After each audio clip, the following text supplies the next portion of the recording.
Vector, जैसा कि हम लोग देख सकते हैं।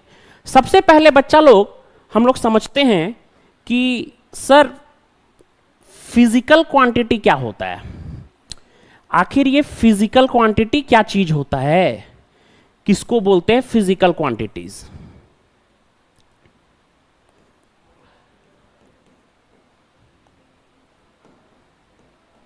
फिजिकल क्वांटिटीज क्या होता है? वो हर क्वांटिटी जिसको हम लोग डायरेक्टली या इनडायरेक्टली मेजर कर सकते हैं, मतलब कि माप सकते हैं, और उसके साथ में एक प्यारा सा यूनिट लगा सकते हैं, उसको हम लोग कहते हैं फिजिकल क्वांटिटीज। फिर से मैं कहूंगा, वो हर क्वांटिटी जिसको हम लोग डायरेक्ट या इनडायरेक्ट मेजर कर सकते हैं, माप सकते हैं, और उसके साथ में एक प्यारा सा यूनिट लगा सकते हैं, उसी को हम लोग क्या कहते हैं फिजिकल क्वांटिटीज। जैसे कि मास, क्या तुम अपने वजन को नहीं माप सकते हो? बिल्कुल माप सकते हो। 2 kg, 5 kg, 10 kg, यूनिट भी होता है इसका, kg, ग्राम। लेंथ, लेंथ को मापते हो कि नहीं मापते हो? स्केल से तुम लेंथ माप सकते हो अपना, तुमको पता होगा अपना लेंथ कि हम 5 फीट के हैं, 5 फीट 7 इंच के हैं, 8 फीट के हैं। इसका यूनिट भी होता है मीटर, सेंटीमीटर, फुट, फीट। तो ये भी एक फिजिकल क्वांटिटी है। सर टाइम, टाइम को भी हम माप सकते हैं। फोर्स फिजिकल क्वांटिटी है कि नहीं, जरा कमेंट करके बताइएगा तो आप लोग, क्या हम लोग फोर्स को मेजर कर सकते हैं? फोर्स फिजिकल क्वांटिटी है? आप लोग जरा कमेंट करके बताइएगा मुझे।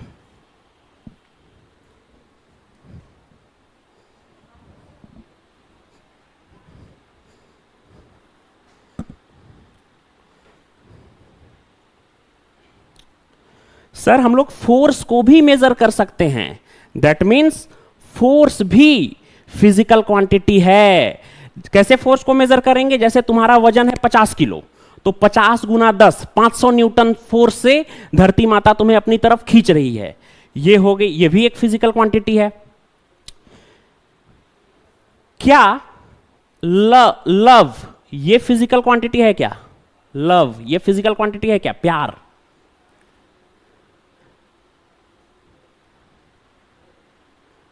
क्या प्यार भी फिजिकल क्वांटिटी है क्या? बताना तो जरा।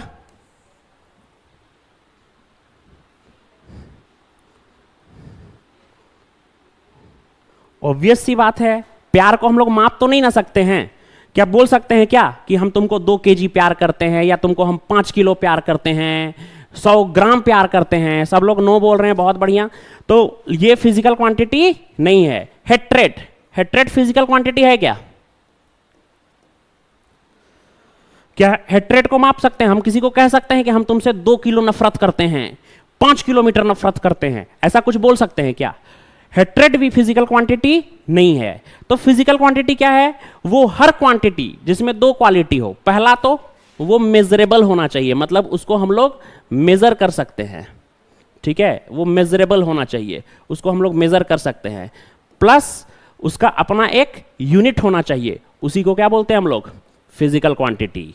वो हर क्वांटिटी जिसको हम लोग डायरेक्टली या इनडायरेक्टली मेजर कर सकते हैं, वो उसको माप सकते हैं, और उसके साथ में एक प्यारा सा यूनिट लगा सकते हैं, उसी को हम लोग बोलते हैं फिजिकल क्वांटिटीज। इसका आप स्क्रीनशॉट ले सकते हैं।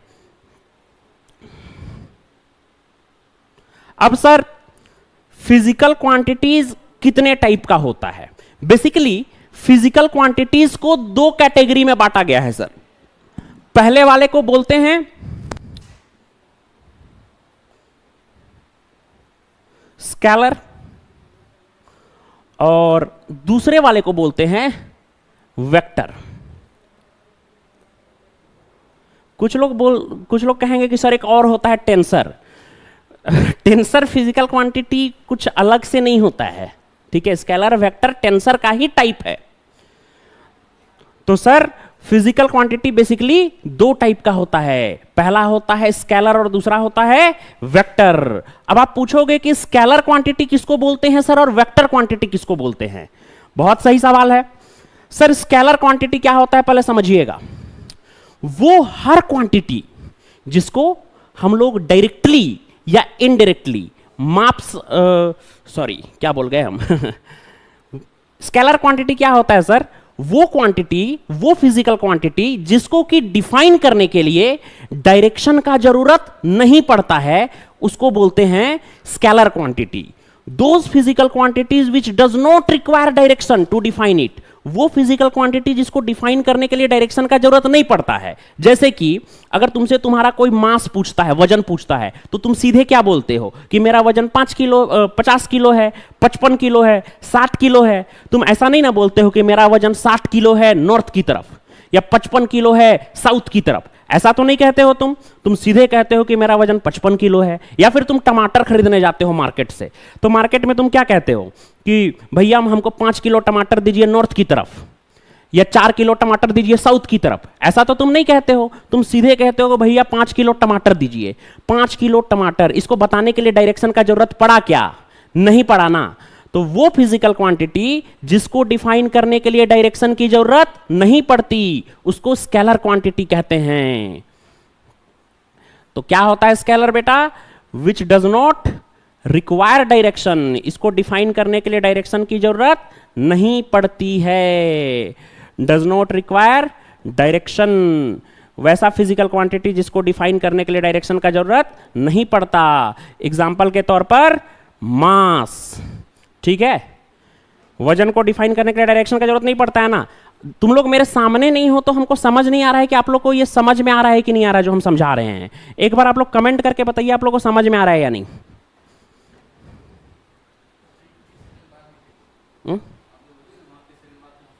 अच्छा,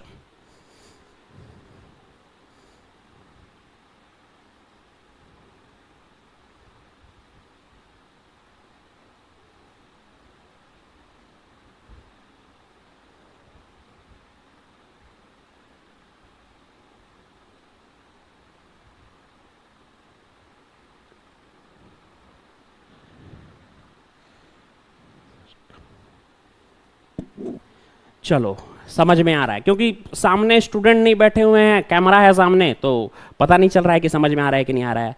तो खैर अच्छी बात है। तो क्या बोला मैंने कि वो फिजिकल क्वांटिटी जिसको डिफाइन करने के लिए डायरेक्शन का जरूरत नहीं पड़ता है, उसको क्या बोलते हैं? Scalar quantity. इसका एग्जाम्पल भी हम एक दिए, बहुत सारा है वैसे तो, लेकिन एक दे दिए मास। लेकिन इतना बोलना काफी नहीं होगा, ठीक है। यह भी बताना पड़ेगा कि क्या हम लोग स्केलर क्वांटिटी को डिफाइन जोड़ने के लिए कोई स्पेशल टेक्निक लगाते हैं क्या? नहीं। अगर तुम्हारा वजन है 50 केजी, 5 केजी जोड़ देंगे, 5 केजी बढ़ा लिए तुम अपना वजन किसी प्रकार से, तो 50 जोड़ 5 55 किलो तुम्हारा वजन हो जाएगा। तुम्हारा वजन है 70 किलो, तुम 5 किलो अपना वजन घटा लिए डाइटिंग करके, तो तुम्हारा वजन 65 किलो हो जाएगा। क्या तुमको इसके लिए कोई साइन थीटा कोस थीटा कोई फॉर्मूला लगाना पड़ा क्या? कुछ नया सीखना पड़ा क्या? नहीं ना। तो हम लोग स्केलर क्वांटिटी को सिंपल अलजेब्रा से आलू गाजर की तरह जोड़ सकते हैं। अगर तुम्हारे पास 10 किलो आलू है, अगर तुम्हारे पास 10 किलो आलू है, कोई तेरे को 5 किलो आलू और दे दिया, तो 10 किलो और 5 किलो कितना किलो हो गया? 15 केजी आलू, ठीक है। 15 केजी आलू हो गए। क्या इसको डिफाइन करने के लिए कोई स्पेशल टेक्निक का जरूरत पड़ा? बिल्कुल नहीं। तो स्केलर क्वांटिटी किसको बोलते हैं सर? वैसा फिजिकल क्वांटिटी जिसको डिफाइन करने के लिए डायरेक्शन का जरूरत नहीं पड़ता है और जिसको सिंपल अलजेब्रा से आलू गाजर की तरह जोड़ सकते हैं, उसी को अपन बोलते हैं स्केलर क्वांटिटी। आई होप कि आपको इतना समझ में आया होगा। क्लियर है? सिंपल आलू गाजर की तरह जोड़ देते हैं, इसके लिए कोई स्पेशल टेक्निक नहीं चाहिए। अगला, वेक्टर क्वांटिटी किसको बोलते हैं? ठीक है, मान लो कि एक ब्लॉक है, तुमको कोई बोलता है कि इस ब्लॉक को धक्का दो, और तुम इस ब्लॉक को धक्का दे करके इधर पहुंचा दिया। वास्तविकता में हमको इस ब्लॉक को, इस डब्बा को इधर लाना था, तो तुम काम गलत किए, और जो तुमको बोला था वो बात भी गलत बोला। बताना चाहिए था कि इस ब्लॉक को धक्का दो इधर, या फिर इस ब्लॉक को धक्का दो इधर। धक्का मतलब क्या? फोर्स। तुम एक चीज देख रहे हो कि नहीं कि फोर्स को डिफाइन करने के लिए डायरेक्शन का जरूरत पड़ रहा है ना। यानी कि बहुत सारा फिजिकल क्वांटिटी, तुम्ही को घर में कोई बोलता है कि इस चेयर को धक्का दो, या इस डब्बा को धक्का दो, इस टेबल को धक्का दो, तो तुमको बोलता होगा इस टेबल को इधर धक्का दो, या उधर धक्का दो, यहां धक्का दो, वहां धक्का दो। अरे कुछ तो बोलता होगा, या फिर सिर्फ बोलता है इस टेबल को धक्का दो। ऐसा तो नहीं कहता है ना। तो कहने का मतलब यह है कि वैसा फिजिकल क्वांटिटी जिसको डिफाइन करने के लिए डायरेक्शन का जरूरत पड़ता है, जैसे फोर्स को धक्का देने के लिए डायरेक्शन का जरूरत पड़ रहा है कि इधर दो, उधर दो, यहां दो, वहां दो, जिसको डिफाइन करने के लिए डायरेक्शन का जरूरत पड़ता है उसको अपन वेक्टर क्वांटिटी कहते हैं सर। ठीक है, तो वेक्टर क्या होता है सर? वैसा physical quantity which requires direction to define it। वैसा फिजिकल क्वांटिटी जिसको डिफाइन करने के लिए डायरेक्शन का जरूरत पड़ता है उसको वेक्टर क्वांटिटी कहते हैं। ठीक है, एग्जाम्पल के तौर पर हम लोग एक ले लेते हैं फोर्स। ठीक है, और भी बहुत सा है पर एक ले लेते हैं अभी फिलहाल में तो फोर्स। अब हम तुमसे एक सवाल पूछते हैं। अभी हम थोड़ी देर पहले तुमसे पूछे थे कि 10 केजी आलू है तुम्हारे पास और 5 केजी तुमको कोई दे दिया तो हो गया 15 किलो। अब अगर हम पूछते हैं तुमसे कि एक डब्बा है, ठीक है, इसमें कोई एक बंदा 10 न्यूटन फोर्स लगा रहा, कोई एक और बंदा आकर के अगर इसमें 10 न्यूटन ही फोर्स लगाए तो क्या हम लोग 10 और 10 20 बोल सकते हैं कि दोनों में इसमें 20 न्यूटन फोर्स लग रहा है? बिल्कुल नहीं बोल सकते हैं। अगर दोनों सेम डायरेक्शन से लगाए तब तो भैया ठीक है, 10 और 10 20 हो जाएगा। पर अगर एक फोर्स इधर से 10 लग रहा है और एक फोर्स इधर से 10 लग रहा है, उस केस में 10 और 10 0 हो जाएगा। अगर कोई इधर से 10 न्यूटन लगा रहा और कोई इधर से 10 लगा रहा तो 10 और 10 10√2 हो जाएगा। कैसे होगा वो हम आगे बताएंगे। ठीक है, मतलब कि वेक्टर क्वांटिटी को क्या हम लोग आलू गाजर के जैसा जोड़ सकते हैं कि इधर से 10 लग रहा, इधर से 10 लग रहा तो 10 और 10 20, ऐसे बोल सकते हैं क्या? वेक्टर क्वांटिटी को आलू गाजर के जैसा जोड़ना पॉसिबल नहीं है। चलिए, बहुत बढ़िया भाई। तो क्या बोले हम, वेक्टर को आलू गाजर के जैसा जोड़ सकते हैं कि नहीं जोड़ सकते हैं? ऑब्वियस सी बात है, नहीं जोड़ सकते हैं। तो इसको जोड़ने के लिए हम लोग कुछ स्पेशल टेक्निक सीखते हैं। सिंपल अलजेब्रा से यह नहीं जुड़ता है, उन स्पेशल टेक्निक्स को बोलते हैं वेक्टर अलजेब्रा। क्या बोलते हैं? वेक्टर अलजेब्रा या फिर vector law of addition. Vector law of addition का इस्तेमाल करके हम लोग इसको जोड़ते हैं। तो कोई अगर आपसे आज के बाद पूछे कि स्केलर और वेक्टर में क्या डिफरेंस है, तो सीधे सीधे कहना है कि वो फिजिकल क्वांटिटी जिसको डिफाइन करने के लिए डायरेक्शन की जरूरत नहीं पड़ती उसको स्केलर क्वांटिटी कहते हैं, और वो फिजिकल क्वांटिटी जिसको डिफाइन करने के लिए डायरेक्शन का जरूरत पड़ता है उसको वेक्टर कहते हैं। दूसरा बात कि स्केलर क्वांटिटी को सिंपल आलू गाजर की तरह सिंपल अलजेब्रा से ऐड कर सकते हैं, बट वेक्टर क्वांटिटी को सिंपल आलू गाजर की तरह ऐड नहीं कर सकते हैं। इसको ऐड करने के लिए वेक्टर लॉ ऑफ एडिशन चाहिए। ठीक है भाई, क्लियर यहां तक? जल्दी से आप लोग इसका भी स्क्रीनशॉट ले सकते हो।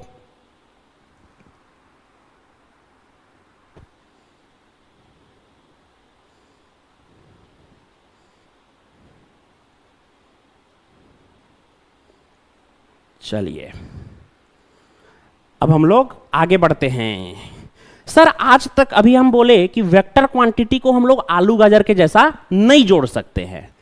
स्केलर को जोड़ना तो सबको आता है कि 20 किलो जोड़ 5 किलो 15 किलो इस टाइप से, लेकिन वेक्टर क्वांटिटी को जोड़ना तो सबको नहीं आता है। वेक्टर क्वांटिटीज को कैसे जोड़ा जाता है ये नहीं आता है। एक्चुअली में वेक्टर क्वांटिटी के बारे में हम लोग को जानकारी ही बहुत कम है। तो वेक्टर क्वांटिटी के बारे में हम लोग ज्यादा से ज्यादा जानकारी इकट्ठा हम लोग को करना जरूरी है। तो चलिए हम आप लोग को सबसे पहले वेक्टर का पूरा आज कहानी बताते हैं। ठीक है, ये क्लास कर लेने के बाद आपको बहुत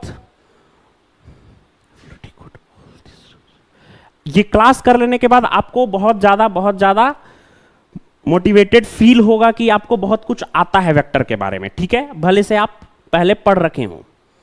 चलिए आगे बढ़ते हैं। सर, अब हम लोग आगे देखेंगे वेक्टर की कहानी।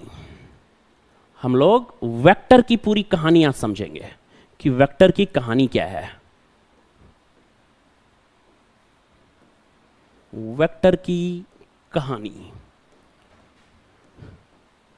चलिए मैं आपको सुनाता हूं वेक्टर की कहानी।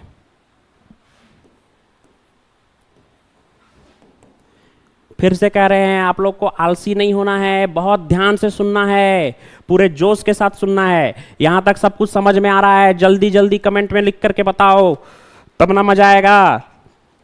कैमरा देख के फील नहीं आ रहा है क्योंकि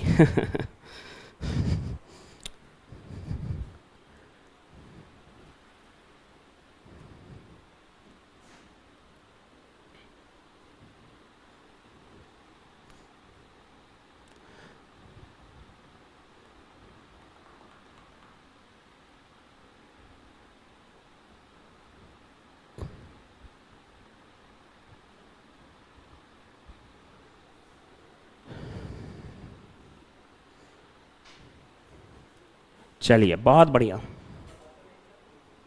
क्या? अच्छा अच्छा अच्छा, चलिए आगे बढ़ते हैं। वेक्टर की कहानी हम लोग अब देखने वाले हैं। वेक्टर की कहानी, पूरा वेक्टर का पूरा कुंडली खोल के मैं अभी आपके पास रखने वाला हूं। तो हम लोग एक तरह से कह सकते हैं, वेक्टर की कहानी ना लिख करके चलो वेक्टर की कुंडली लिख देते हैं हम लोग। यहां पे क्या लिखेंगे बेटा? अरे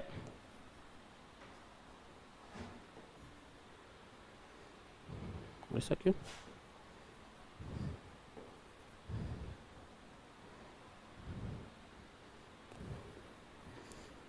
वेक्टर की कुंडली में लिख देता हूं यहां पे, वेक्टर की कुंडली।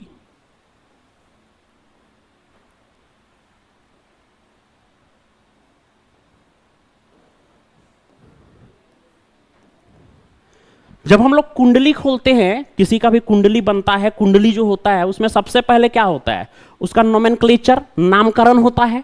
तो सबसे पहले आज हम लोग वेक्टर का नामकरण कैसे करते हैं, नोमेनक्लेचर कैसे करते हैं वो सीखेंगे, है ना।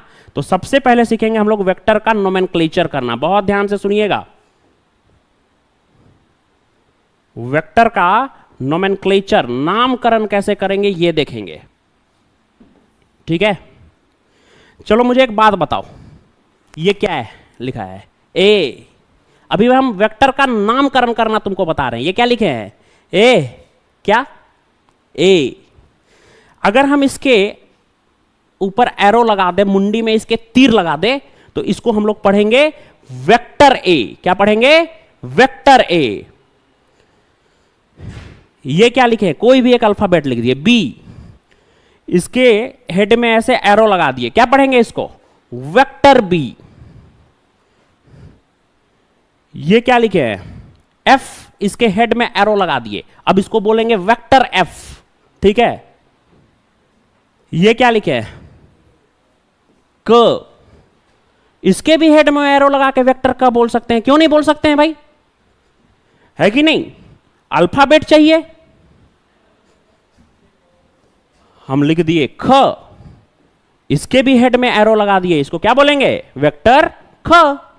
तो किसी भी अल्फाबेट के हेड में एरो लगा देंगे, उड़ता हुआ तीर लगा देंगे, इसी को हम लोग बोलते हैं, ये इसी तरह से वेक्टर का नामकरण किया जाता है, ठीक है। जैसे फोर्स है, तो पूरा फोर्स लिख के वेक्टर नहीं लिखेंगे। फोर्स किससे शुरू होता है? एफ से, तो उसके ऊपर ऐसे वेक्टर लगा दिए, तो ये बन गया वेक्टर एफ, ठीक है जी। तो ये है, किसी भी अल्फाबेट के ऊपर एक एरो लगा दिए तो वो बन जाता है वेक्टर का, वो नाम हो जाता है, वेक्टर का सिंबल हो जाता है। Vector A, vector B, vector F, vector क, वेक्टर ख, ठीक है जी। चलिए अब आगे बढ़ते हैं हम लोग। सर ये तो था वेक्टर का नामकरण का तरीका। दूसरा, वेक्टर को रिप्रेजेंट कैसे करते हैं? रिप्रेजेंटेशन, प्रस्तुतिकरण का तरीका क्या है वेक्टर का?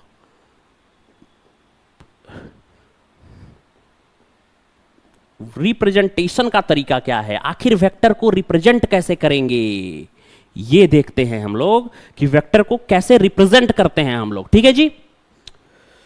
सुनिएगा जरा मेरी बात ध्यान से कि वेक्टर को रिप्रेजेंट करने का तरीका क्या है। वेक्टर को आप लोग रामायण देखे हैं ना, रामायण में जो तीर चलता है वैसे ही उड़ते हुए तीर से वेक्टर को रिप्रेजेंट करते हैं। अगला 5 से 10 मिनट बहुत ध्यान से सुनिएगा आप लोग, बहुत यूज होगा सबके लिए इसका, ठीक है।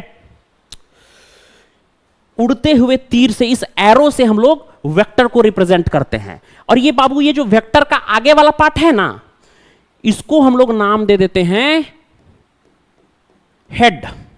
क्या नाम दे देते हैं? हेड। हेड मतलब हिंदी में क्या बोलते हैं हेड को? सिर। ठीक है। और ये जो वेक्टर का पीछे वाला पार्ट है ना बाबू, इसको हम लोग नाम दे देते हैं टेल। टेल मतलब पता है ना क्या होता है? पूछ। पूछ नहीं, पूंछ। पूंछ। आगे वाले को हेड और पीछे वाले को पूंछ। ठीक है जी। अब तुम लोग सोचोगे सर ये एरो से पता क्या चलता है? देखो, ये एरो ना हम लोग को दो बात बताता है। दोनों बात को आप लोग ध्यान से सुनिएगा। सबसे पहले ये एरो हम लोग को कितना बात बताता है? दो बात। इस एरो से हमको दो बात पता चलता है। ठीक है। पहला तो पता चल जाता है हमको वेक्टर का डायरेक्शन, और दूसरा पता चलता है वेक्टर का मैग्नीट्यूड। बस देखते जाना, हम सब तुमको सिखा देंगे। ठीक है। आपको दो बात याद रखना है। ठीक है। कसम है तुमको कि तुम ये दो बात याद रखोगे। इस पृथ्वी में, इस धरा में तुम्हारे आने का मकसद ही था कि तुमको ये दो बात याद होना चाहिए। सबसे पहला बात कि वेक्टर का जो ये आगे वाला पार्ट है, जिसको हम लोग हेड बोल रहे हैं, ठीक है, वेक्टर का हेड वेक्टर का डायरेक्शन बताता है। वेक्टर का हेड वेक्टर का डायरेक्शन बताता है। वेक्टर का हेड वेक्टर का डायरेक्शन बताता है। पहला बात ये आपको याद रखना है। ठीक है। जैसे अगर हम तुमसे पूछें कि ऐसे एक वेक्टर कोई बना दिया तेरे पास, तो तुम देखोगे ये वेक्टर है, ये तो ऊपर उसका नाम लिखा हुआ है वेक्टर F1। मान लो ये वेक्टर फोर्स को रिप्रेजेंट करता है। अगर हम तुमसे पूछ लिए बाबू कि बताओ ये फोर्स किधर लग रहा है, इधर या उधर, तो तुम बोलोगे इधर लग रहा है। क्यों? क्योंकि वेक्टर का हेड इधर है। उसी तरह मान लो कि ये वेक्टर है F2, ये किधर लग रहा है? इधर। ये फोर्स किधर लग रहा है? इधर लग रहा है कि उधर लग रहा है? तुम कहोगे उधर लग रहा है। काहे? काहे कि वेक्टर का हेड इधर डिनोट कर रहा है। क्लियर है जी? मान लीजिए कि ये भी एक वेक्टर हो सकता है। बताओ ये वाला फोर्स किधर लग रहा है? इधर। टिन या टिन, आपको समझ में आ रहा होगा। ये टिन ऐसे लग रहा है। ठीक है जी। तो वेक्टर का हेड वेक्टर का डायरेक्शन बताता है। ये बात आपको क्लियर हो गया होगा, ये हम समझ सकते हैं। वेक्टर का हेड वेक्टर का क्या बताता है? डायरेक्शन बताता है। दूसरा बात जरूर याद रखना, वेक्टर चीख चीख कर कहता है कि मेरा लेंथ ही मेरा मैग्नीट्यूड है। वेक्टर चीख चीख कर कहता है कि मेरा लेंथ ही मेरा मैग्नीट्यूड है।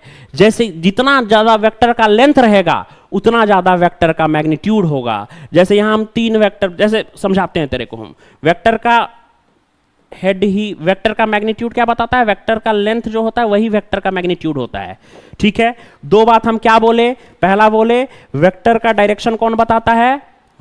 हेड। जिधर हेड रहता है वही वेक्टर का डायरेक्शन होता है। दूसरा बात हम क्या बोले कि वेक्टर चीख चीख के कहता है कि मेरा लेंथ ही मेरा मैग्नीट्यूड है। वेक्टर का लेंथ ही वेक्टर का मैग्नीट्यूड बताता है। ठीक है जी। हम आपसे एक दो सवाल पूछ लेते हैं अब जरा, इससे थोड़ा और समझाते हैं इस वाले को। जैसे मान लो कि ये एक वेक्टर हम बना दिए बाबू। ठीक है। चलो इस वेक्टर का लंबाई है मान लो 4 सेंटीमीटर।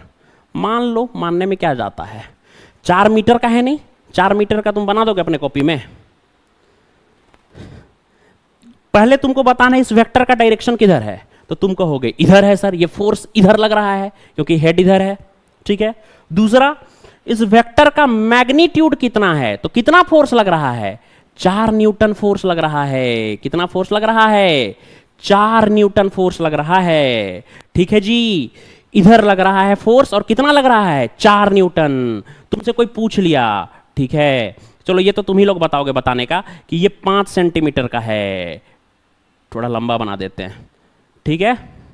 तुमको बताना है पहला तो ये फोर्स किधर लग रहा है, ये इधर लग रहा या उधर लग रहा, पहला बात। और दूसरा बात बताओ ये वाला फोर्स का मैग्नीट्यूड कितना है, जल्दी बताओ। पहले बताओ इधर लग रहा है कि उधर लग रहा है, और इसका मैग्नीट्यूड कितना है। फटाफट कमेंट में ये करो, रेस्पॉन्स करो इसको जल्दी जल्दी।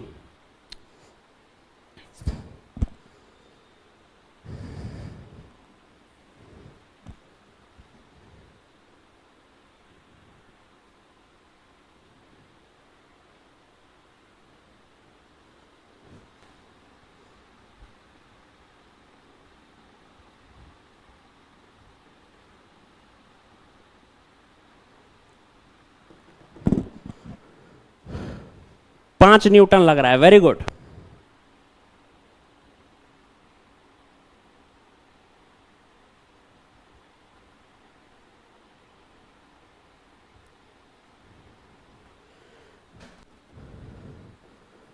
पांच न्यूटन लग रहा है और उधर लग रहा है, क्लियर है।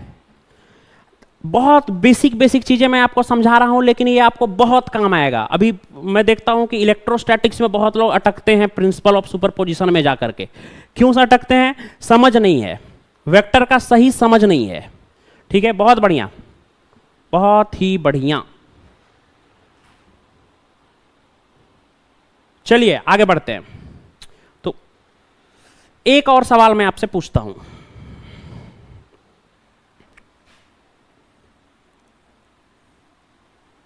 दो बात मैंने बताया, वेक्टर का हेड वेक्टर का डायरेक्शन बताता है, और दूसरा वेक्टर का लेंथ जो होता है वो वेक्टर का मैग्नीट्यूड बताता है। सुनिएगा, एक क्वेश्चन मैं आपसे पूछता हूं। मान लो कि एक डब्बा है, ठीक है, ये दो दोस्तों को मिला।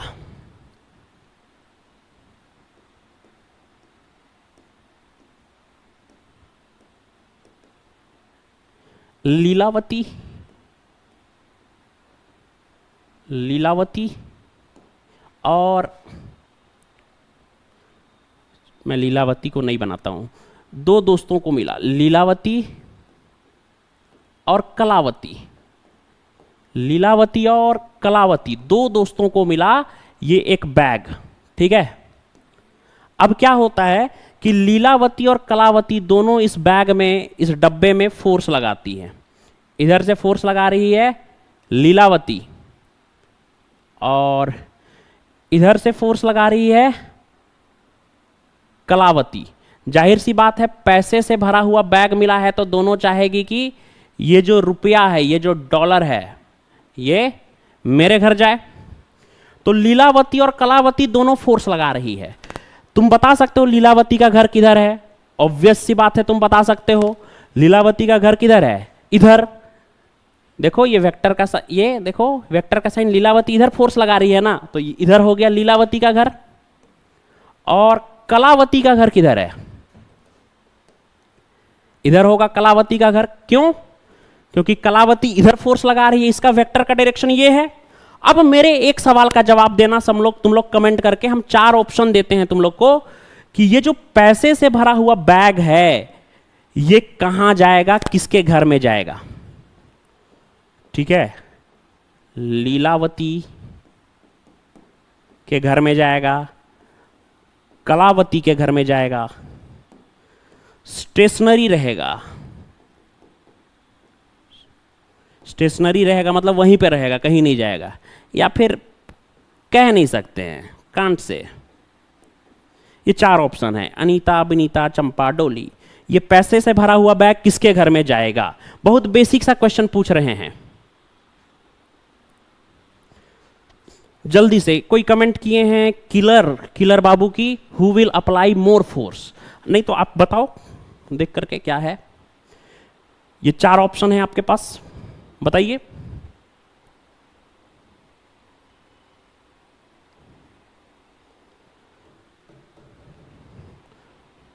फटाफट फटाफट बताओ।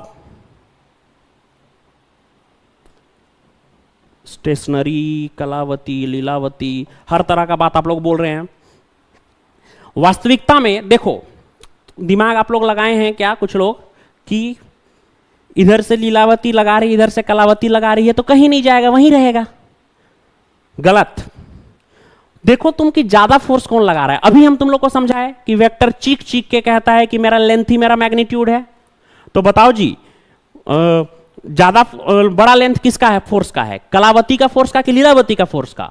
साफ साफ दिख रहा है कि कलावती जो फोर्स लगा रही है उसका लेंथ ज्यादा है, तो ये पैसे से भरा हुआ है, बैग किसके घर में जाएगा?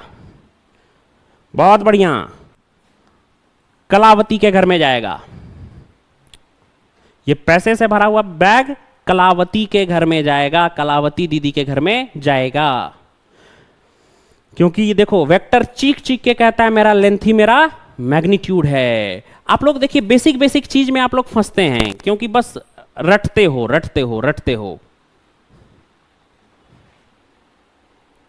कोई लिख रहा फूलमती है, फूलमती तो है भी नहीं यहां पर। खैर चलिए हम लोग आगे बात करते हैं। यहां तक आप लोग को सब कुछ क्लियर है अच्छे तरीके से? चलिए आगे बात करते हैं। मेरा पहला लाइव क्लास है, ठीक है, तो आपको अगर समझ में नहीं भी आ रहा होगा तो आपके फीडबैक के आधार पे हम इसको बेटर कर लेंगे, ठीक है। तो खैर आगे बात करते हैं हम लोग। अब एक और सवाल हम आप लोग से पूछ लेते हैं, चलो इतना खर्चा हो ही गया है तो एक और क्वेश्चन पूछते हैं हम आपसे। एक बार एक रेस लगा, ठीक है, इस रेस में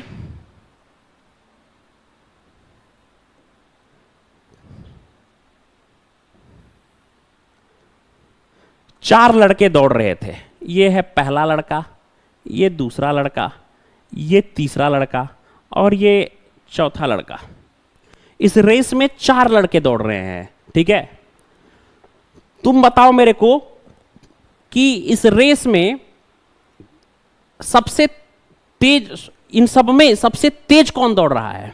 पहला क्वेश्चन, सबसे तेज कौन दौड़ रहा है? Who is the fastest? कौन है सबसे फास्ट? भाई बताओ जल्दी से, इन सब में सबसे तेज कौन दौड़ रहा है? Who is the fastest? पहला, दूसरा, तीसरा या चौथा, कौन है सबसे तेज?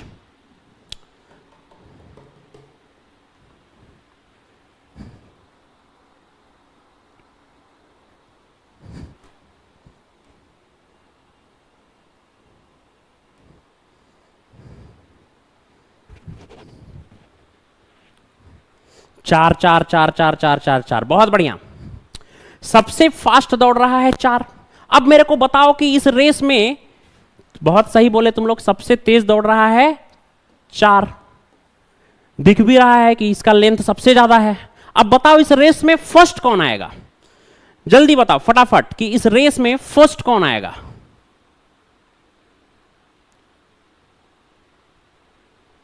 दो, वेरी गुड। भले इस रेस में सबसे तेज दौड़ रहा है चार, लेकिन आएगा फर्स्ट कौन? ये टू, जो दूसरा लड़का है फर्स्ट आ जाएगा। कारण कि रेस इधर चल रहा है, ये चौथा वाला भांग पी के उधर दौड़ रहा है। रेस इधर चल रहा है और चौथा लड़का उधर दौड़ रहा है, तो जाहिर सी बात है कि इस रेस में फर्स्ट कौन आएगा? फर्स्ट आएगा टू, सेकेंड वन और थर्ड, तीसरा लड़का थर्ड ही आएगा। ऑफ ऑफ, और कौन कभी आएगा ही नहीं? ये जो चौथा लड़का है ये तो कभी आएगा ही नहीं। क्यों भाई? इसलिए नहीं आएगा क्योंकि रेस उधर चल रहा है और ये इधर दौड़ रहा है। उम्मीद करते हैं कि अब आप लोग को ये दो पॉइंट तुम लोग के माइंड में फीड हो गया होगा कि वेक्टर का लेंथ जो होता है वो वेक्टर का मैग्नीट्यूड बताता है, ठीक है, और वेक्टर का हेड उसका डायरेक्शन बताता है। ये दो पॉइंट आपके दिमाग में फीड हो गया होगा, बस गया होगा, रच गया होगा, ऐसा हम उम्मीद कर सकते हैं। चलिए आगे बढ़ते हैं अब हम लोग। तो क्या क्या सीखे सर अभी तक हम लोग? क्या क्या सीखे अभी तक हम लोग इसमें? पहला कि वेक्टर को रिप्रेजेंट करते हैं किसी अल्फाबेट से। दूसरा कि वेक्टर का नामकरण करते हैं किसी अल्फाबेट से। दूसरा वेक्टर को किसी एरो से रिप्रेजेंट करते हैं। और तीसरा बात कि वेक्टर का जो लेंथ होता है वो उसका मैग्नीट्यूड होता है और हेड उसका डायरेक्शन बताता है। इतना सब चीज हम लोग सीख लिए पीछे, ठीक है। आगे बात करेंगे हम लोग। तीसरा पॉइंट इसमें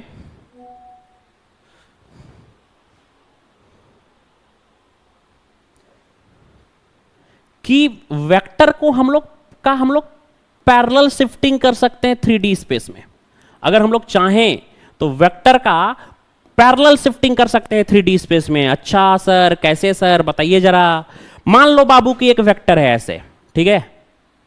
अगर हम चाह गए ना तो इस वेक्टर को उठा के यहां से ऐसे उठा के यहां ला सकते हैं, बट मेक श्योर ये पैरेलल ही हो, ठीक है। इसको कहीं भी शिफ्ट कर सकते हैं 3D स्पेस में, ऐसे ऐसे आगे पीछे कैसे भी शिफ्ट कर सकते हैं। Vectors can be shifted parallelly, अगर हम लोग चाहें तो वेक्टर को पैरेलली शिफ्ट कर सकते हैं, ठीक है जी।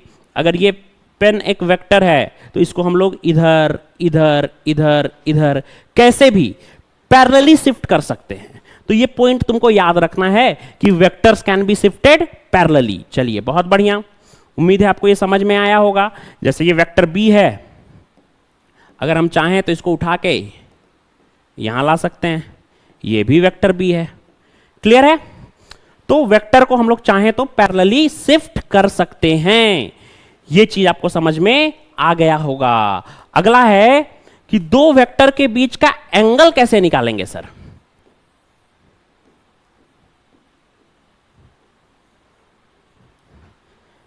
Angle between two vectors, angle between two vectors, दो वेक्टर के बीच का एंगल कैसे निकालेंगे सर, जरा बताइए क्या तरीका है दो वेक्टर के बीच का एंगल निकालने का। देखो सिंपल तरीका है यार। मान लो कि ये वेक्टर है ए, अच्छा वाह सर, बढ़िया सर, मजा आ गया सर, ये वेक्टर ए है और ये वेक्टर है वेक्टर बी। हमको करना क्या है, दोनों के पूंछ को मिला देना है। पूंछ से पूंछ मिलाओ, पूंछ से पूंछ मिलाओ। Join tail from tail, join tail to tail, दोनों के पूंछ को मिला दो, दोनों के पूंछ को मिला दो। और ये जो छोटा वाला एंगल बन रहा है ना बाबू, ये जो छोटा वाला एंगल बन रहा है ना, एंगल तो क्योंकि ये बड़ा वाला भी है एक, तो ये जो छोटा वाला एंगल बन रहा है इसी को बोलेंगे एंगल बिटवीन टू वेक्टर्स। अब तुम लोग सोच रहे होगे कि इसमें तो ऑलरेडी दोनों का पूंछ मिला हुआ है, दोनों का टेल आपस में ज्वाइंट है, तो आप ऐसा क्यों बोल रहे हैं कि पूंछ से पूंछ मिलाओ। मैं बताता हूं मैं ऐसा क्यों बोल रहा हूं। देखो एक और सिचुएशन हम लोग लेते हैं, इसमें ना मिला हुआ है, हर केस में थोड़ी ना मिला हुआ रहेगा। ये है वेक्टर ए मान लो और ये है वेक्टर बी। देखो क्या ये है वेक्टर ए, अच्छा ये है वेक्टर बी, बहुत बढ़िया, ये वेक्टर ए, ये वेक्टर बी। अब जरा बताओ मेरे को, क्या इन दोनों का पूंछ से पूंछ मिल रहा है? नहीं, एक का सर है और एक का पूंछ है, हेड और टेल आपस में ज्वाइंट है। तो कैसे करेंगे भाई, कैसे निकालेंगे? तो करना क्या है इस केस में, देखो पूंछ से पूंछ मिलाना पड़ेगा, तो पैरेलल शिफ्ट कर दो। अगर हम इसको ऐसे पैरेलली शिफ्ट कर देंगे, यहां से उठा के यहां ले आएंगे ऐसे वेक्टर बी को, तो उस केस में देखो पूंछ से पूंछ मिल गया ना, तो इस एंगल को बोलेंगे एंगल बिटवीन टू वेक्टर्स। अच्छा कुछ लोग कभी कभी आप लोग देखिएगा कि ये वाला एंगल भी, ये वाला एंगल और ये वाला एंगल तो बराबर होगा ना। अगर ये दोनों पैरेलल है तो ये एंगल बराबर होगा, तो कॉरेस्पॉन्डिंग एंगल, क्योंकि ये दोनों है, ये आप लोग 9-10 में पढ़े हैं, अगर पढ़ाई किए होंगे थोड़ा भी तो, ठीक है। तो कई बार इस एंगल को भी कुछ लोग बोल देते हैं कि एंगल बिटवीन टू वेक्टर है। बिल्कुल सही बात है, क्योंकि ये एंगल और ये एंगल बराबर होगा। क्लियर है? जैसे और देख लो, ये है वेक्टर P, ठीक है, ये है वेक्टर Q, एक का हेड है एक का टेल है। हमको तो पूंछ से पूंछ मिलाना, या हेड टू हेड भी मीट करा दोगे तो चलेगा, ठीक है। तो क्या करें, ये जो वेक्टर Q है उसको उठा के इधर लाओ, ऐसे इधर लेके आओ, ठीक है। इधर लेके आ गए हम वेक्टर Q को, देखो दोनों का पूंछ से पूंछ मिल गया। अब इस एंगल को बोल देंगे एंगल बिटवीन टू वेक्टर्स। उम्मीद करते हैं आपको इतना समझ में आ रहा होगा। तो दो वेक्टर का एंगल निकालने के लिए क्या करेंगे, join tail to tail, head to head भी मीट करा सकते हैं, एक ही बात है, ठीक है। अब हम लोग अपने असली मुद्दा पे आएंगे कि दो वेक्टर को आखिर वास्तविकता में हम लोग जोड़ते कैसे हैं। How can we add two vectors, कैसे दो वेक्टर को आपस में ऐड करेंगे, इसके बारे में अब हम लोग सीखेंगे यहां से, ठीक है। आप लोग स्क्रीनशॉट लेते हुए चल रहे होंगे ऐसा हमको लगता है। चलिए आगे बढ़ते हैं, बहुत ध्यान से अब देखना यहां पर। अब हम लोग सीखेंगे कि दो वेक्टर को ऐड कैसे करते हैं, ठीक है। Vector law of addition.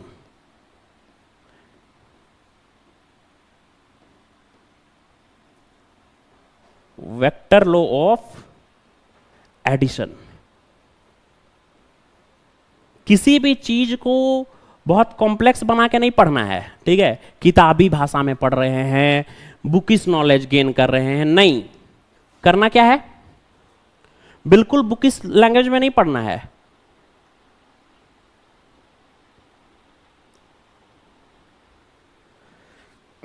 Sir notes है, ठीक है, अच्छी बात है, देखते हैं, नहीं होगा तो प्रोवाइड कर देंगे, ठीक है। किसी भी चीज को बुकिश लैंग्वेज में नहीं पढ़ना है, समझने का कोशिश करना है। फिजिक्स हम लोग के अगल बगल है, ठीक है, तो समझने का कोशिश करना है। हम लोग देखेंगे वेक्टर लॉ ऑफ एडिशन क्या होता है, ठीक है जी।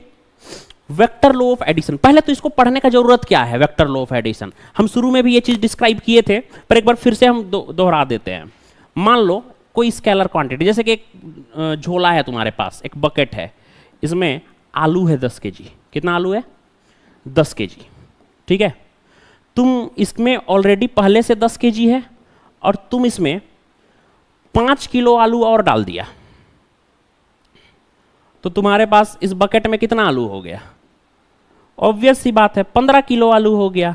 क्या 10 जोड़ 5 15 करने के लिए तुमको कोई स्पेशल टेक्निक लगाना पड़ा, आराम से ऐड कर लिए, आलू गाजर की तरह ऐड कर लिए। तो स्केलर क्वांटिटी को तो हम लोग आलू गाजर की तरह ऐड कर देते हैं, लेकिन जो वेक्टर क्वांटिटी है, क्या तुम वेक्टर क्वांटिटी को आलू गाजर की तरह ऐड कर सकते हो क्या। मान लो कि कोई एक डब्बा है, इस डब्बा पे कोई इधर से फोर्स लगा रहा है 10 न्यूटन, कोई और बंदा आके इस पे 10 न्यूटन फोर्स लगाया, तो सीधे 20 न्यूटन नहीं बोल सकते हैं, पूछेंगे डायरेक्शन किधर है। अगर इधर से ही फोर्स लगा रहा है तो 10 और 10 कितना हो जाएगा, 20 न्यूटन, ठीक है जी। अगर एक बंदा इधर से फोर्स लगा रहा और एक बंदा इधर से फोर्स लगा रहा है, तो 10 न्यूटन और 10 न्यूटन कितना हो जाएगा, 0 न्यूटन रिजल्टिंग फोर्स। अगर कोई बंदा इधर से 10 न्यूटन लगा रहा और एक बंदा इधर से 10 लगा रहा है, तब 10 और 10 जानते हो कितना हो जाएगा, 10√2 न्यूटन हो जाएगा। लेकिन सवाल है कि कैसे होगा सर, इसको कैसे सॉल्व करेंगे। तो एक चीज तो हमको समझ में आ गया कि हम लोग वेक्टर क्वांटिटी को आलू गाजर के जैसा नहीं जोड़ सकते हैं, स्केलर को आलू गाजर की तरह जोड़ सकते हैं, लेकिन वेक्टर को नहीं जोड़ सकते हैं। तो वेक्टर को जोड़ने सीखने के लिए हमको पढ़ना पड़ता है वेक्टर लॉ ऑफ एडिशन, ठीक है। वेक्टर को जोड़ने सीखने के लिए हमको पढ़ना पड़ता है वेक्टर लॉ ऑफ एडिशन। चलिए अब कैसे जोड़ेंगे। वेक्टर लॉ ऑफ एडिशन में जो सबसे पहला लॉ है, लॉ सारा एक ही है, अलग अलग तरीके से बस बोला गया है, ठीक है। सबसे पहला लॉ है बेटा, उसको बोलते हैं अपन ट्रायंगल लॉ। ये हम लोग का पहला लॉ है, ठीक है, ट्रायंगल लॉ। हम ट्रायंगल लॉ को आपको समझाने का कोशिश करेंगे जिस लैंग्वेज में आप समझे, जो आपको डे टू डे लाइफ में जो रियल लाइफ एग्जांपल है वो देकर के हमको समझाने का आपको कोशिश करेंगे। आप लोग बस ध्यान से देखिएगा, ठीक है। मान लो कि पहले हम बताते हैं ट्रायंगल लॉ होता क्या है, फिर हम इसको समझाएंगे आपको। ट्रायंगल लॉ कहता है कि अगर दो वेक्टर इस प्रकार से ज्वाइन कर रहा हो, मान लो कि एक वेक्टर हो इधर वेक्टर ए और एक वेक्टर है इधर वेक्टर बी। अगर दो वेक्टर इस प्रकार से मीट कर रहा हो आपस में कि एक का हेड दूसरे के टेल को ज्वाइन करता हो, अगर दो वेक्टर आपस में इस प्रकार से हो कि एक का हेड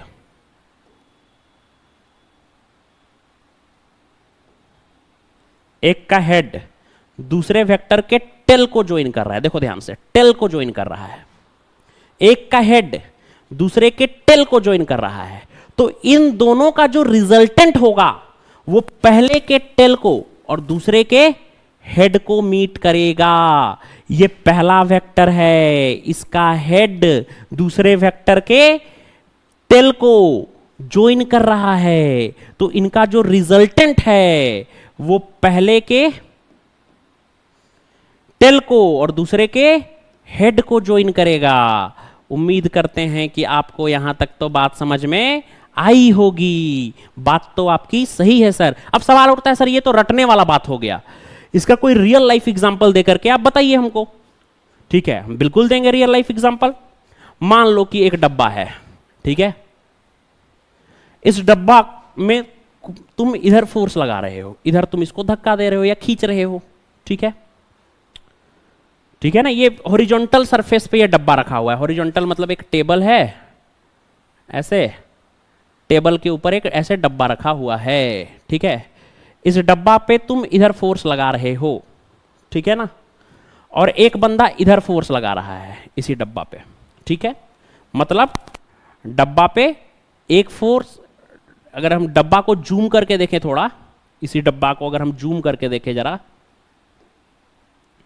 8x में, तो डब्बा पे एक फोर्स इधर लग रहा है, इधर लग रहा है, और एक फोर्स इधर मतलब इस साइड पे लग रहा है। बताओ ये डब्बा किधर जाएगा? क्या सीधे जाएगा? क्या ऐसे जाएगा? नहीं, ये डब्बा ऐसे, या फिर कहें तो ऐसे जाएगा, ठीक है। एक फोर्स इधर से लगेगा किसी भी डब्बा पे, और एक फोर्स इधर से लगेगा, तो डब्बा ऐसे जाएगा, इस तरफ जाएगा, ठीक है। तो ट्रायंगल लॉ क्या कहता है कि तुमको समझ में आया है जो हम बोले? कोई एक अगर हम एग्जाम्पल दें तो देखो, ये जो रिमोट है, ठीक है, इसको हम एक इधर धक्का दे रहे हैं, मतलब इस साइड धक्का दे रहे हैं एक हाथ से, और एक हाथ से इस साइड धक्का दे रहे हैं। ये जा किधर रहा है? इस तरफ जा रहा है। इधर एक फोर्स किधर है? इधर है, और एक फोर्स इधर था, गया ये अल्टीमेटली इधर। ये इसका रिजल्टेंट का डायरेक्शन हो गया, ठीक है। तो ट्रायंगल लॉ क्या कहता है कि अगर दो वेक्टर इस प्रकार से हों कि एक का हेड दूसरे के टेल को ज्वाइन करता हो, देखो एक का हेड दूसरे के टेल को ज्वाइन कर रहा है, तो इनका जो रिजल्टेंट होता है वो पहले वाले के टेल को और दूसरे वाले के हेड को ज्वाइन करता है, ठीक है जी।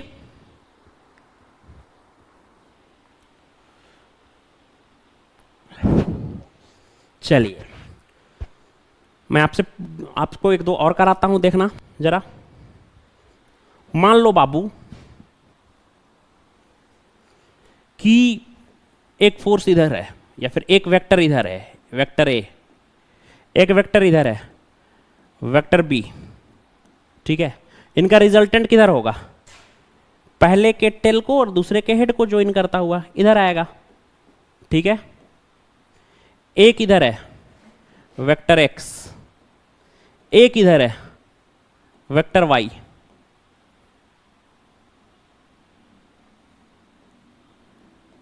इनका रिजल्टेंट किधर जाएगा? पहले के टेल को और दूसरे के हेड को ज्वाइन करेगा। ये हो गया रिजल्टेंट वेक्टर, ठीक है। दो वेक्टर और लेते हैं हम लोग, इस बार तुम लोग बताना। एक वेक्टर P है और एक वेक्टर है आपका Q। आपको बताना है रिजल्टेंट का सही डायरेक्शन कौन सा होगा?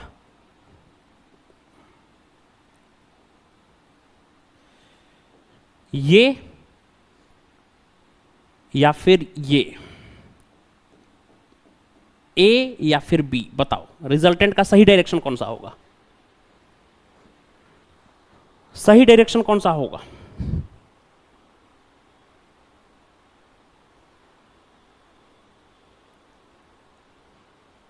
ए या बी?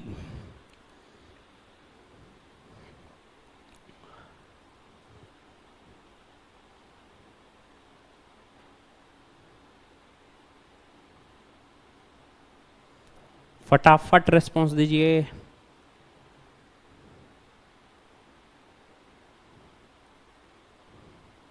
ए, वेरी गुड। अरे पहला का टेल को और दूसरे के हेड को ज्वाइन करेगा ना, तो सही डायरेक्शन तो ये होगा ना, ठीक है जी। कोई दिक्कत वाली बात है यहां तक? कुछ लोग बी बोल रहे हैं, बी नहीं होगा, ए होगा। पहला का टेल को दूसरा का हेड, देखो ये था वेक्टर P, ये था वेक्टर Q, तो इनका जो रिजल्टेंट होगा वो पहले के टेल को और दूसरे के हेड को ज्वाइन करेगा, तो ये हो जाएगा रिजल्टेंट का डायरेक्शन। अच्छा, वाह, बहुत बढ़िया, बहुत शानदार, ठीक है यहां तक। अब हम तुम लोग को मैग्नीट्यूड निकालने सिखाने वाले हैं।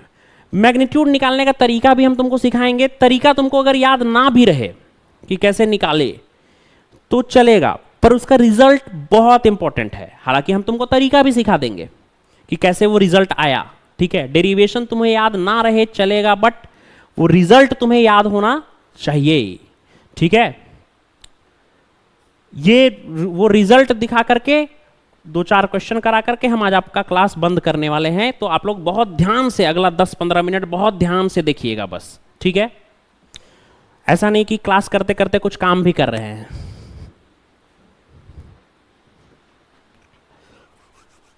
तो सबसे पहले मान लो कि ये वेक्टर ए है, ये है वेक्टर ए, वेक्टर ए, ये है वेक्टर बी, ठीक है जी। वेक्टर ए का मैग्नीट्यूड मान लेते हैं कि हम लोग ए है, ठीक है। अगर वेक्टर ए का मैग्नीट्यूड ए है तो क्या हम ऐसा नहीं मान सकते हैं कि इसका लंबाई भी ए होगा? काहे सर? क्या बताए थे? वेक्टर चीख चीख के कहता है मेरा लेंथ ही मेरा मैग्नीट्यूड है। हम अगर मान लिए कि अगर ये वेक्टर ए है तो इसका मैग्नीट्यूड क्या होगा? ए, ठीक है। तो वेक्टर का लेंथ ही वेक्टर का क्या होता है? मैग्नीट्यूड होता है। तो ये हो गया वेक्टर का मैग्नीट्यूड कितना हो गया? ए। उसी प्रकार वेक्टर बी का मैग्नीट्यूड कितना होगा बताओ? वेक्टर बी का मैग्नीट्यूड होगा बी, मान लेते हैं हम लोग, दिया हुआ है, ठीक है। वेक्टर बी का मैग्नीट्यूड बी, तो इसका लेंथ भी तो हम लोग बी मान सकते हैं ना, क्योंकि वेक्टर चीख चीख कर कहता है कि मेरा लेंथ ही मेरा मैग्नीट्यूड है। तो अगर इस वेक्टर का लेंथ क्या हम लोग बी चाहें तो नहीं मान सकते हैं क्या? ऑब्वियस सी बात है सर, मान सकते हैं। बहुत बढ़िया। अब हम इसका रिजल्टेंट निकालना चाहते हैं। तुमको पता है कि जो रिजल्टेंट होगा वो पहले वाले के टेल को और दूसरे वाले को के हेड को ज्वाइन करेगा। जरा गड़बड़ हो गया, फिर से बना देते हैं। ये था हमारा वेक्टर ए, इसका मैग्नीट्यूड ए था तो इसका लेंथ भी था ए। इसका लेंथ क्या मान लिए थे हम लोग? बी, क्योंकि इसका मैग्नीट्यूड बी है। तो इसका ये हो गया वेक्टर बी। हम लोग को ए और बी का मैग्नीट्यूड तो दे रखा है, हमको इंटरेस्ट है इसका जो रिजल्टेंट है, ये इस रिजल्टेंट के मैग्नीट्यूड को निकालने में मेरा इंटरेस्ट है, ठीक है जी। ये जो रिजल्टेंट है इसके मैग्नीट्यूड को निकालने में मेरा इंटरेस्ट है।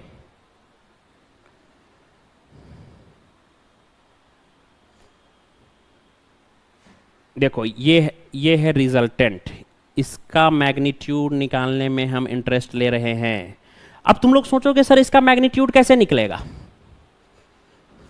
हम तुम लोग को क्या बताए हैं? वेक्टर चीख चीख के कहता है कि मेरा लेंथ ही मेरा मैग्नीट्यूड है। तो अगर हम लोग इसका लेंथ निकाल लिए तो मैग्नीट्यूड ऑब्वियस सी बात है निकल जाएगा।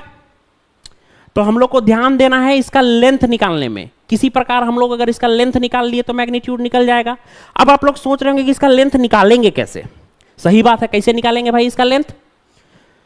देखो, अगर ये राइट एंगल ट्रायंगल रहता ना तो बहुत आसानी से क्या बोले हैं हम लोग को, पाइथागोरस बुढ़ऊ, कि एच स्क्वायर बराबर क्या होता है? P square plus B square. Pythagoras theorem का यूज करके हम लोग इसको निकाल लेते है कि नहीं?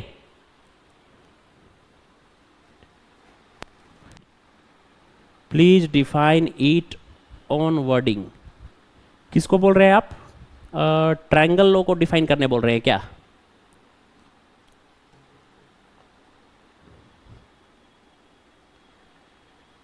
ट्रायंगल लॉ को क्या आप डिफाइन करने बोल रहे हैं क्या? तो अगर ये एक राइट एंगल ट्रायंगल होता, ठीक है हम डिफाइन कर देते हैं। अगर ये एक राइट एंगल ट्रायंगल होता तब तो हम लोग बड़े आसानी से इसको मैग्नीट्यूड निकाल दिए होते, पर ये राइट एंगल ट्रायंगल तो है नहीं। चलिए, तो राइट एंगल ट्रायंगल नहीं है तो हमको राइट एंगल ट्रायंगल बनाना पड़ेगा। राइट एंगल ट्रायंगल मेरे को बनाना पड़ेगा। कैसे बनाएंगे राइट एंगल ट्रायंगल? जरा देखिएगा। हम लोग क्या करते हैं ना बाबू कि यहां से हम लोग क्या करते हैं कि यहां से एक परपेंडिकुलर ड्रॉप मार देते हैं। बहुत कष्ट है जीवन में। यहां से एक परपेंडिकुलर ड्रॉप मार देते हैं। कलर चेंज कर देते हैं हम ताकि आपको समझ में आए। चलिए, यहां से हम एक परपेंडिकुलर ड्रॉप मार देते हैं, ठीक है। ये वेक्टर कुछ नहीं है, बस हम मार दिए। क्यों मार दिए? कि किसी तरह से हमको अगर ये लेंथ मिल जाए और ये लेंथ मिल जाए तो हम पाइथागोरस थ्योरम से ये लेंथ तो निकाल ही लेंगे। अच्छा, इसका लेंथ निकालने से क्या फायदा हो जाएगा सर? हम क्या बताए हैं कि वेक्टर चिक चिक के क्या बोलता है कि मेरा लेंथ ही मेरा मैग्नीट्यूड है। तो अगर हम किसी प्रकार इसका लेंथ निकाल लेंगे तो इसका मैग्नीट्यूड निकल जाएगा। तो मेरा इंटरेस्ट है इसका लंबाई, इसका लेंथ निकालने में, ठीक है। मान लो कि वेक्टर ए और वेक्टर बी के बीच का एंगल है थीटा, तो क्या हम इस एंगल को थीटा नहीं मान सकते हैं? अब आप लोग कहिएगा सर कैसे आप इस एंगल को थीटा मान लीजिएगा? क्यों नहीं मान सकते हैं भाई? जैसे कि मान लो कि ये वेक्टर ए है, राइट,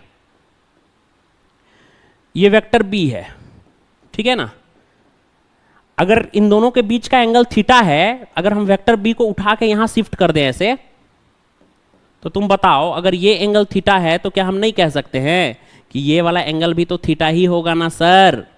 ये एंगल बराबर होगा ना, कॉरेस्पॉन्डिंग एंगल, ठीक है। तो ये थीटा है, ये थीटा किसके किसके बीच का एंगल है? वेक्टर ए और वेक्टर बी के बीच का एंगल, ठीक है। चलिए, बहुत अच्छी बात है, आपको समझ में आया ये। अब देखना जरा ध्यान से, ये जो छोटा ट्रायंगल है, ठीक है, ये जो छोटा ट्रायंगल है उसको बहुत ध्यान से देखिएगा आप लोग। ये जो छोटा छोटा वाला ट्रायंगल है, ठीक है। चलो हम इस लेंथ को नाम दे देते हैं कुछ,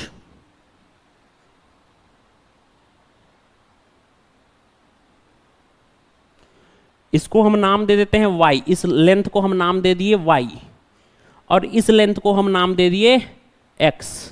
तो ये जो छोटा वाला ट्रायंगल है उसको बहुत ध्यान से देखिएगा, घूर के देखिएगा। बोलो तो हम बगल में बना देते हैं इस छोटा वाला ट्रायंगल को, ठीक है। इन स्मॉल ट्रायंगल, छोटा वाला ट्रायंगल को देखना, सिर्फ छोटा वाला ट्रायंगल को देखिएगा आप लोग, घूरिएगा छोटा ट्रायंगल को।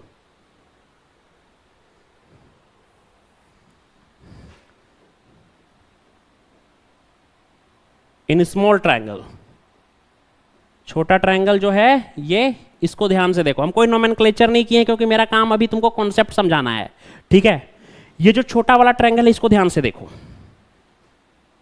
इसको हम थोड़ा जूम करके एक बार तुमको दिखा देते हैं। यार जूम करने की जरूरत ही क्या है? ये दिख नहीं रहा है क्या? छोटा वाला ट्रायंगल दिख रहा है?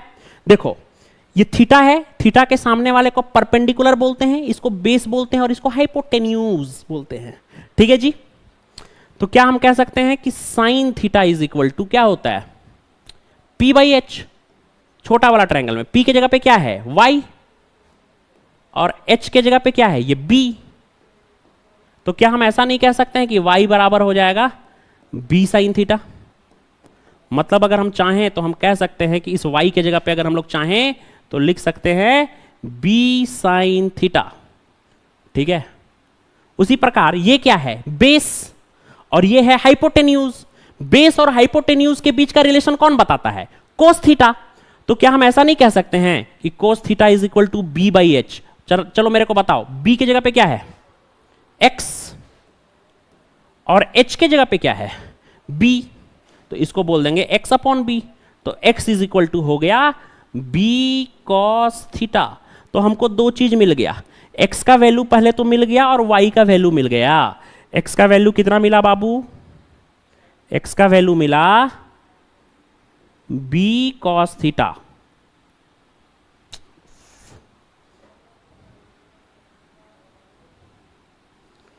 b cos थीटा और y का value b sine theta. Sir आप ये निकाल के क्या करिएगा, क्या फायदा होगा? अब देखो, अब तुमको ये राइट एंगल ट्रायंगल नजर आ रहा है, हमको इसका लेंथ ही ना निकालना है ये वाला का। तो अब देखते हैं बड़ा वाला ट्रायंगल, पूरा ट्रायंगल में, इन बिग ट्रायंगल, ये जो बड़ा वाला पूरा ट्रायंगल है इसको अब घूरो, ठीक है। पाइथागोरस बड़ो क्या बोले? ये राइट एंगल ट्रायंगल है, तुमको साफ साफ नजर आ रहा होगा। पाइथागोरस क्या बोले हैं? कोई ऑफेंड ना हो जाए, H square is equal to P square plus B square. तो बताओ एच के जगह पे क्या है? ये आर। तो क्या हो जाएगा? इस आर का स्क्वायर। पी के जगह पे क्या है? B sine theta. वाह, बी साइन थीटा का स्क्वायर। बेस के जगह पे ये पूरा है, ये इतना दूर है a और इतना दूर है b cos थीटा। तो क्या हो जाएगा? ये पूरा लेंथ कितना होगा? a plus B cos theta का स्क्वायर, ठीक है जी। देखते रहना। तो क्या हम कह सकते हैं कि आर स्क्वायर बराबर, जल्दी जल्दी बोलो क्या होगा? B square sine square theta plus a plus B का होल स्क्वायर क्या होता है? ए स्क्वायर प्लस 2ab, तो b की जगह पे क्या है, b cos theta plus b square, यानी कितना, b square cos square theta. अब इतना मत समझाने बोलना है, a प्लस बी का होल स्क्वायर क्या होता है, a square plus 2ab plus B square. ठीक है, अब ध्यान से देखो तो क्या आया यहां पे, जगह थोड़ा कम पड़ गया है हम लोग को, ऊपर लिख दे रहे हैं।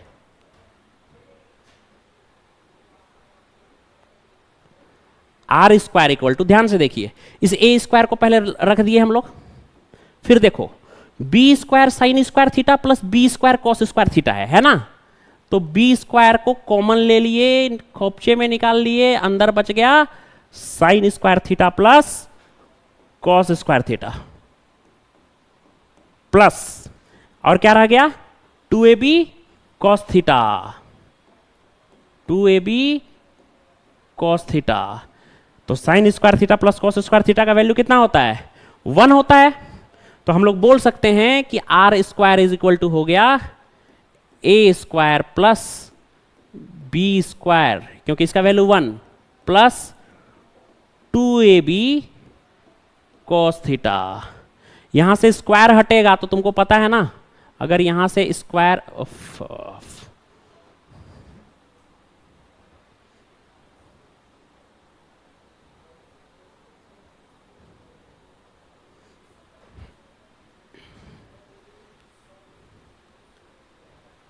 तुमको पता है ना कि यहां से अगर स्क्वायर हटेगा तो यहां पे रूट आ जाएगा, तो रिजल्टेंट का वैल्यू क्या आया, अंडर रूट, सॉरी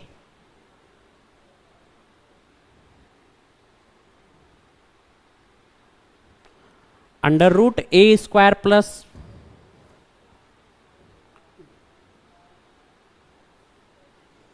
एक सेकेंड,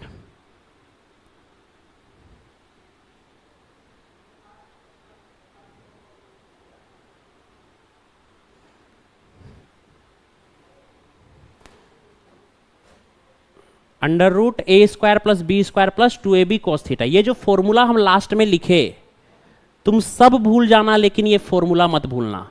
रिजल्टेंट का फॉर्मूला क्या होता है, अंडर रूट ए square plus B square plus 2ab cos theta.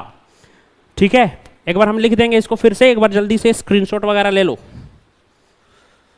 2-4 सवाल करना है हम लोग को इसके ऊपर, तो ये क्लियर हो जाएगा।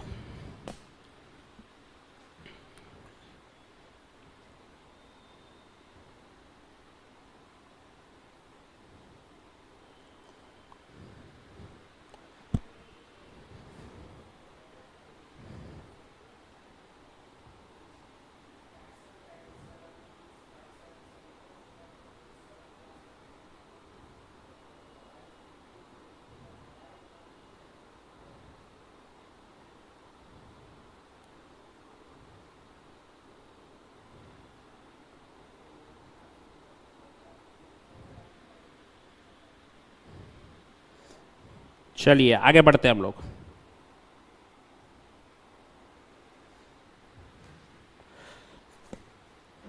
तो फॉर्मूला क्या आया बाबू, रिजल्टेंट का फॉर्मूला आया अंडर रूट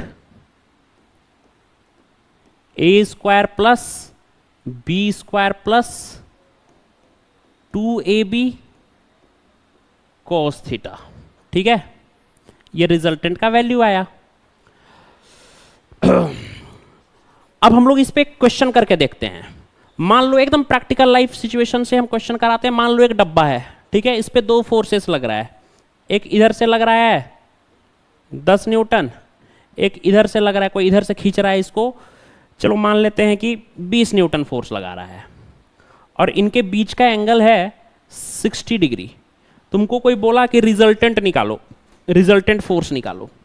कैसे निकालेंगे रिजल्टेंट फोर्स, यही वाला फॉर्मूला यूज करेंगे, under root A square, A के जगह पे क्या है 10 का square, plus B square, B के जगह पे क्या है 20 का स्क्वायर, प्लस 2 ए के जगह पे 10, बी के जगह पे 20, और कॉस कितना डिग्री 60 डिग्री। कॉस 60 का वैल्यू होता है 1/2, डायरेक्ट हम लिख रहे हैं, 2 ने 2 को काट दिया। 10 का स्क्वायर कितना 100, 20 का स्क्वायर 400 और 10 इंटू 20 200। अगर हम लोग सबको जोड़ लें तो होगा √700 यूनिट, मतलब कि 10√7 न्यूटन। ठीक है जी, क्या ये समझ में आया? एक क्वेश्चन मैं कराना चाहता हूं आपसे। फॉर्मूला क्या है? √a² + b² + 2ab cos theta.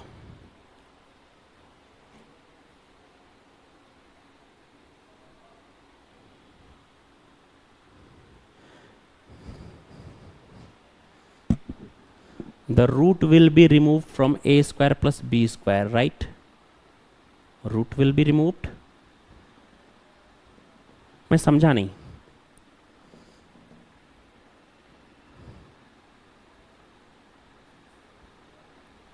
क्यों a² + b² से रूट क्यों हटाएंगे? चलिए एक क्वेश्चन आप लोग बना करके दिखाइए।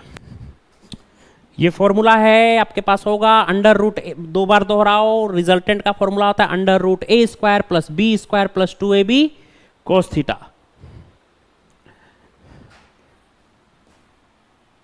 एक डब्बा है, इस पे एक बंदा कलावती इधर 10 न्यूटन लगा रही है और लीलावती इधर 10 न्यूटन लगा रही है, यानी F1 भी 10 है और F2 भी कितना है 10 है, और इनके बीच का एंगल है 90 डिग्री। तो चलिए जल्दी से आप लोग मुझे बताइए कि इसका रिजल्टेंट कितना होगा। फटाफट आंसर चाहिए मेरे को। Removing it from the formula, नहीं नहीं नहीं नहीं नहीं नहीं, रूट फॉर्मूला से क्यों हटेगा? क्यों हटेगा फॉर्मूला से रूट? नहीं,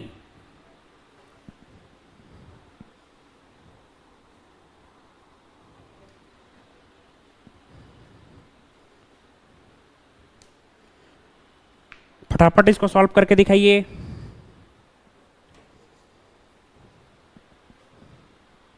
(10√2), वेरी गुड अनुपमा सिंह, शाबाश। 10√2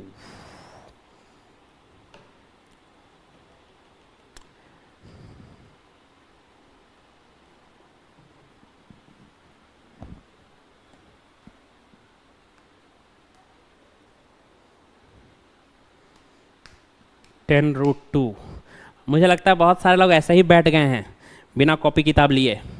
कॉपी वगैरह लेके बैठोगे तो तुमको इस क्लास का फायदा होगा, फील आएगा, नहीं तो बस यूं ही टाइम पास करना है तो कोई मतलब नहीं है।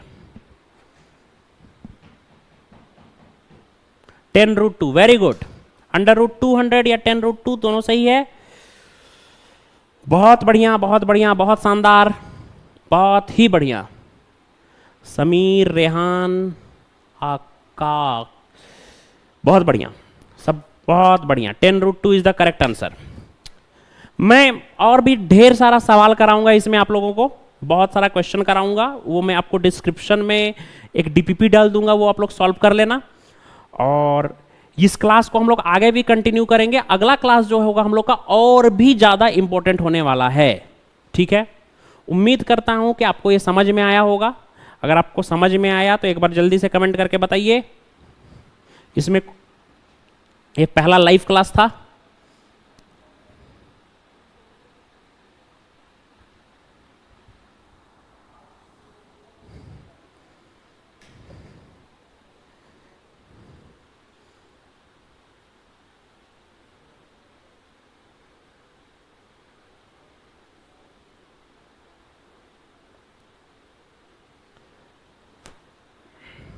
इसको हम लोग अल्टरनेट डेज में ये क्लास ले सकते हैं। एक और क्लास मैं लूंगा तो पूरा वेक्टर खत्म हो जाएगा, आपको यूनिट वेक्टर, पोजीशन वेक्टर सब समझ में आ जाएगा। चलिए, सबको समझ में आया, बहुत अच्छा लगा। हम लोग मिलेंगे अब अगले क्लास में। हो सकता है हम अल्टरनेट डेज में ये क्लास लें, ठीक है।